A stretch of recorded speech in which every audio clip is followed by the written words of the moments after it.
පසුගිය කාලේ ඇතිවුණු කාලගුණික විපර්යාසයන් එක්ක ඒ වගේම ඇතිවුණු සුලිකුණාටු කතාවත් එක්ක නොවැම්බර් 5 වෙනිදා සුනාමියක් එනවා කියලා ලංකාව පුරාම ලොකු කතාවක් යනවා. නොවැම්බර් 5 වෙනිදාට තව දවස් කීපයයි තියෙන්නේ. ඔයත් දැන් බය වෙලා ඇත්තේ කලින් වගේම නොවැම්බර් 5 වෙනිදාත් ශ්‍රී ලංකාවට විවසනයක් වෙයිද කියලා. ඉතින් ඊළඟ විනාඩි කීපය තුළ ඔයාගේ හිතේ තියෙන මේ හැම ප්‍රශ්නයකටම උත්තර දෙන්න මම සූදානම්. සාක්ෂි සාධකත් එක්කම පස්සේ ඉඳලා ලංකාවට මොකද්ද වෙන්නේ යන්නේ කියලා දැනගන්න නම් වීඩියෝ එකේ අන්තිම වෙනකන් රැඳී ඉන්න. එහෙනම් අපිව සබ්ස්ක්‍රයිබ් නොකරපු අය අපිව සබ්ස්ක්‍රයිබ් කරගෙනම අද අපි යමු අපේ වීඩියෝ එකට.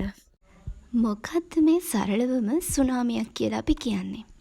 සුනාමියක් කියන්නේ සරලවම මුහුද ගොඩ ගැලීමකට.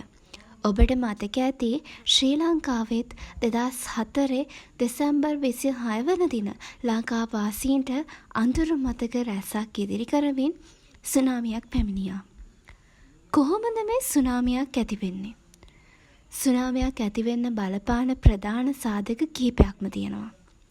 ඒකෙන් ප්‍රධානම වගේම සුලභම හේතුව වෙන්නේ භූතටි එකිනෙක ගැටීම හෝ එක උඩ එක යාම හේතුවෙන් නිකුත් වන ශක්තිය. ඒ කියන්නේ සරලවම මෙහෙම ශක්තිය නිදහස් වුණාම ගැඹුරු මුහුදේදී සෙන්ටිමීටර් කිහිපයක් උසට පමණයි මේකේ වෙනස්කම් ඇති වෙන්නේ.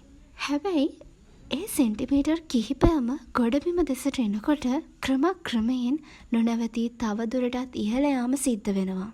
එතකොට සාමාන්‍යයෙන් ඉතා විශාල උසකට වගේම අම වශයෙන් පැයට කිලෝමීටර් 700ත් 900ක් අතර වේගයකින් ගොඩබිම දෙසට ළඟාවීම සිද්ධ වෙනවා.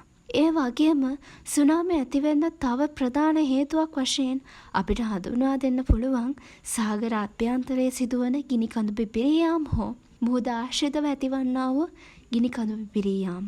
ඒ වගේම තවත් කාරණා තියෙන්න පුළුවන්. මිනිසුන් විසින් ගැඹුරු මුහුදේ සිදු කරන පුපුරන ද්‍රව්‍ය අත්හදා බැලීම නිසා සුළු වශයෙන් සුනාමි තත්ත්ව ඇති වෙන්න පුළුවන්.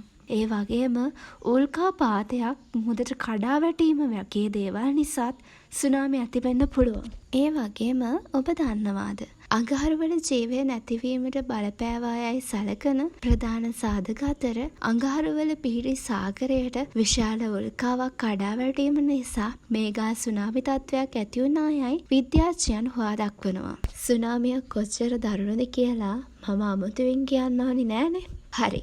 අපි අධ්‍යයනය කළ බලමු ශ්‍රී ලංකාවට සුනාමි අවදානම් තත්ත්වයක් ඇති වෙන්න නම් මොන වගේ තැනක භූමිකම්පාවක් ඇති වෙන්න ඕනේද කියලා. බොහෝ දුරට අන්දමාන දූපත් අතර සිදුවන්නා වූ භූමිකම්පාවලින් ශ්‍රී ලංකාවට බලපෑම් ඇතිවීමට විශාල හැකියාවක් තියෙනවා. මක් නිසාදයත් 2004 සිදු වූ සුනාමි අනතුරට බලපෑ ප්‍රධානම කරුණ නම් අන්දමාන දූපත් අතර සිදු වූ රික්ටර් මාපක 9.1ක අති දැවැන්ත භූමිකම්පාව. ලෝක ඉතිහාසයේ සිදු වූ තෙවනුවට විශාලම භූමිකම්පාවයි. රික්ටර් මාපක 7.5 අතර භූමිකම්පාවක් ශ්‍රී ලංකාවට සුනාමියක් ඇතිවීමට ප්‍රමාණවත් වේ. හරි. ඇයි මේ ලංකාවේ හැමෝම නොවැම්බර් 5 වෙනිදා සුනාමියක් එනවා කියලා බය වෙලා ඉන්නේ? ලංකාවේ මෑත කාලේ නොවැම්බර් 5 වෙනිදා සුනාමියක් එනවා කියලා ලැව් ගින්නක් වගේ පැතිරලා ගියා. ඒකට හේතුව මොකක්ද ඇත්තටම? එහෙම සුනාමියක් එනවද? නැහැ. ඇත්තටම එහෙම සුනාමියක් එන්නේ නැහැ. ඔයාලා පොඩ්ඩකටවත් ඒකට බය වෙන්න දෙයක් නැහැ. සුනාමියක් ඒ වගේ කල්දියා කියන්න පුළුවන් ස්වභාවික ආපදාවක් නෙමෙයි. ඒ වගේම මෑත කාලය තුළ ඉන්දියානු භූතැටිය තුළ සැලකිය යුතු කිසිදු වෙනසක් සිදු වී තිබුණේ නැහැ. මේකට ඇත්තටම හේතුව තමයි යුනෙස්කෝ සංවිධානය විසින් සුනාමි දැනුවත් කිරීමේ දිනය එදාට යොදා තිබීම. ශ්‍රී ලංකාව ඇතුළු රටවල් බොහෝ ගණනක් මේ පෙරහුරුවට සම්බන්ධ වෙන්න නියමිතව බලන් ඉන්නවා. මෙහෙම පෙරහුරුවක් කරන්න හේතු වෙන කාරණා මොනවාද? ඇත්තටම මෙහෙම පෙරහුරුවක් කරන්න ප්‍රධානම හේතු කිහිපයක් තමයි ඉදිරියේදී කුමන හෝ තත්වයක් මත සුනාමි අවදානමක් ඇතිවීමක් සිදු වුවහොත් ඒ අවස්ථාවේදී මුහුදුබඩ ජීවත් වෙන මිනිසුන් එයින් මුදවා ගැනීම.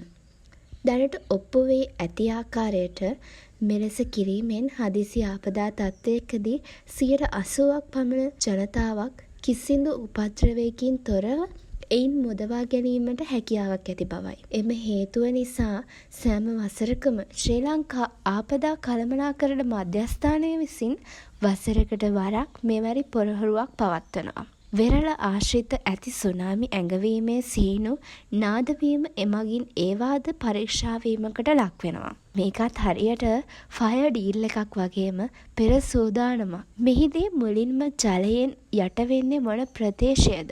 කොහොමද ආරක්ෂිතව එම ස්ථානවලින් ඉවත්ව යන්නේ? මෙවැනි හදිසි අවස්ථාවක කුමන ස්ථානවලටද රැස් වෙන්න ඕනි කියන එක මේ පෙරහුරුවක් ලබා දෙනවා.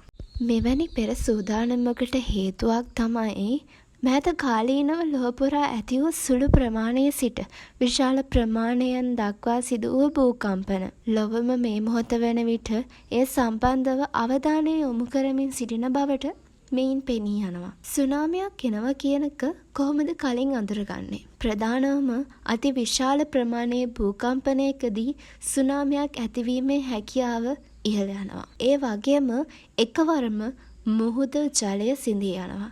සතුන්ගේ අමුතු ආකාරයේ හැසිරීම් රටා අන්න ඒ වගේ දේවල් වලින් අපිට අධ්‍යයනය කරගන්න පුළුවන්. උදාහරණයක් විදිහට 2004 වසරේ සිදු වූ ඛේදජනක සිද්ධියේදී පුද්ගලයන් 35000කට අධික පිරිසකට තමන්ගේ ජීවිත අහිමි වෙනවා. ඒ වගේම 21000කට අධික පිරිසක් තුවාල ලබනවා. ලක්ෂ 5කට අධික පිරිසකට තමන්ට ඉන්න තැනක් අහිමි වෙනවා. මේට ප්‍රධානම හේතුව එවකට ශ්‍රී ලාංකිකයන් සුනාමිය සම්බන්ධව දැන නොසිටීමයි. මේ වසරේ මේ සුනාමි දැනුවත් කිරීමේ වැඩසටහන ගාල්ල, මාතර, හම්බන්තොට, කළුතර, කොළඹ, ත්‍රිකුණාමලය ඇතුළුව ලංකාවම ආවරණය වන ආකාරයෙන් සිදු කිරීමට නියමිතයි. එලෙසම සුබදායී ආරංචියක් විදිහට ඊළඟ වසර 50 ඇතුළත ශ්‍රී ලංකාවට සුනාමි අනතුරක් ඇති කිරීමට හැකියාව සැලකෙන කිසිදු භූලක්ෂණයක් සාගර පතුලෙන් හම් වෙලා නැහැ. නමුත් ඒ කියන්නේ අනතුරක් නැහැ කියලාම නෙමෙයි. කොහොම වුණත් සෑම විටම අවධානයෙන් සිටීම මගින් ඒ වගේම අනතුරු සංඥාවලට ඇහුම්කන් දීම මගින් තමන්ගේ මෙන්ම අනිකාගේ ජීවිතයද හදිස්සි අවස්ථාවකදී මුදවා ගැනීමේ හැකියාව ඔබට ඇත. එහෙනම් හැමෝටම සුබ දවසක්. ජය වේවා. අපිව සබ්ස්ක්‍රයිබ් කරලා නැත්නම් දැන්ම සබ්ස්ක්‍රයිබ් කරන්න.